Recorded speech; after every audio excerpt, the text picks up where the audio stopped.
Welcome back to the channel. Today we're at the San Diego Zoo. Stay tuned as I show you the best ways to get the most out of your visit to this park.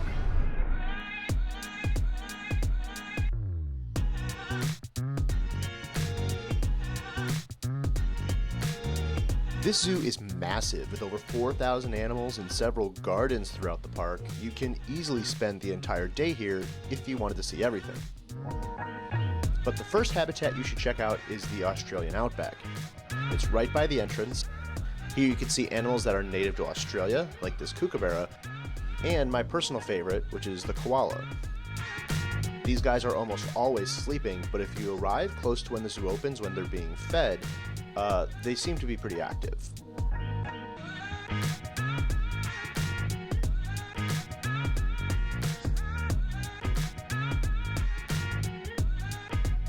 Right next to the Australian Outback is the Cheetah exhibit. I really like this one because you could get really close and see just how playful these guys are.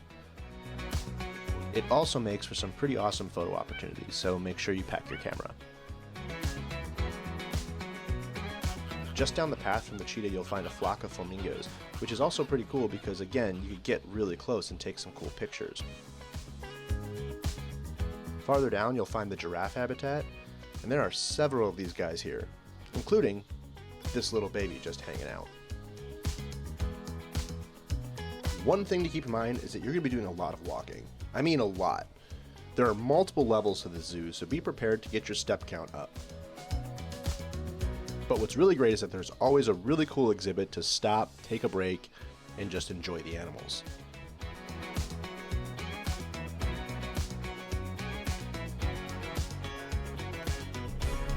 Another option to get around is the kangaroo bus. It makes several stops throughout the park and it is free to hop on and hop off. If a guided bus tour is more your speed, those can also be purchased at the main entrance of the park. But the best way to get from one end of the park to the other is by using the Skyfari.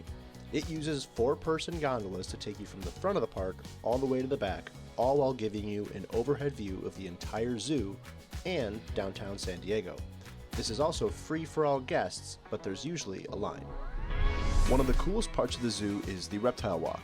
Here you can see some Galapagos tortoises that are over 120 years old. It's incredible. You can also see turtles and other reptiles, but the coolest part is the Komodo Kingdom, where you can see Komodo dragons.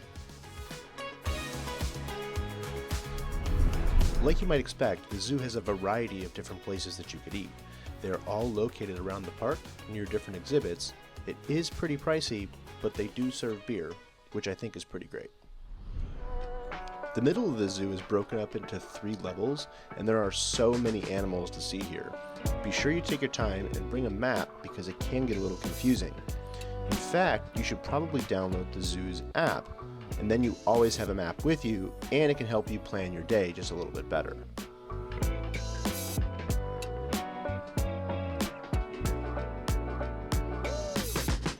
The orangutans are one of the exhibits that you definitely shouldn't miss, but this whole area is a must-see.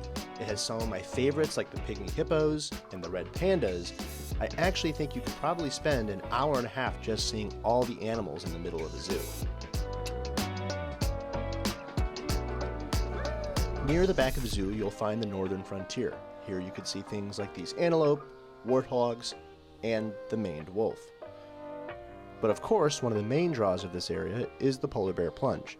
Here you can see the zoo's polar bears, complete with a large viewing area for all guests. It's a large habitat and even has a waterfall in the background. Next up is the Elephant Odyssey.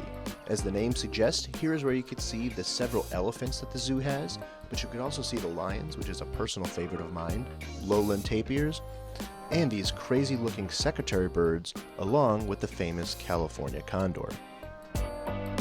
Finally, we have the Africa Rocks exhibit, where you can see several animals from the African continent. There are also monkeys, baboons, and an open-air aviary with a variety of bird species to explore.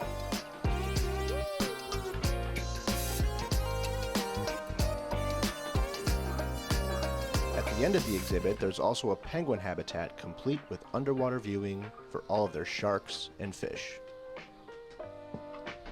Anyway, thanks for watching. I hope this helps you plan your day at the San Diego Zoo. I highly recommend it if you're visiting the city of San Diego. As always, like and subscribe and drop a comment down below if I missed anything.